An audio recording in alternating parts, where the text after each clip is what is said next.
মরুভূমির ছোট্ট এক গ্রাম, যেখানে সবাই শান্তিতে থাকে। সবাই জানে আজ কিছু একটা ঘটতে যাচ্ছে। সোহাগ আলী গ্রামের সবার প্রিয়, বন্ধুদের সাথে খেলাধুলায় ব্যস্ত। হঠাৎ ঠান্ডা বাতাস, কিন্তু তার মনে লুকিয়ে আছে এক রহস্য। সে জানে এই গ্রামে কিছু একটা অস্বাভাবিক আছে। তাই সে আগে থেকেই প্রস্তুতি নিচ্ছে। তার বাবা তাকে বলে গিয়েছিল যে তার পিছনে একটা পিশাচ লাগবে অমর হওয়ার জন্য। তার রক্তদানব একবার খেতে পেলে সে অমরত্ব পেয়ে যাবে। গরম খুব শীঘ্রই ভয়ঙ্কর কিছু তার সামনে আসবে। আমি প্রস্তুত আছি, সে প্রস্তুত।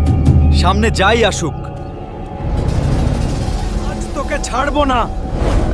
আমি তোকে খুঁজে পেয়েছি, আজ তোকে ধরবো। তুই জানিস না আমি বড় বড় ভূত ধরে রাখি। আমাকে না, আগে ওকে দেখ। এটা আবার কি জিনিস?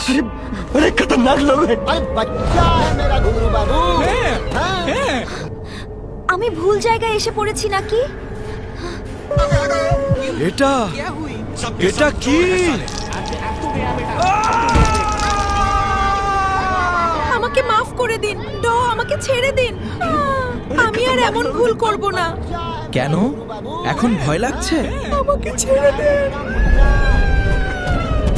দেখাতে এলে ভয়ই ফিরে আসে। এটাই সেই ট্র্যাপ।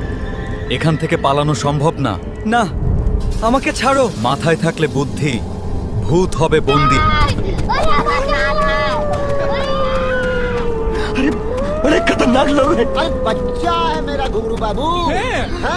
যে ভয় দেখাতে আসে সেই আগে ভয় পায়। এরপর কি হলো বিশ্বাস করতে পারবেন না। আপনি যদি আল্লাহর খাঁটি বান্দা হয়ে থাকেন, তাহলে একটা লাইক দিয়ে চ্যানেলটা সাবস্ক্রাইব করে দিবেন।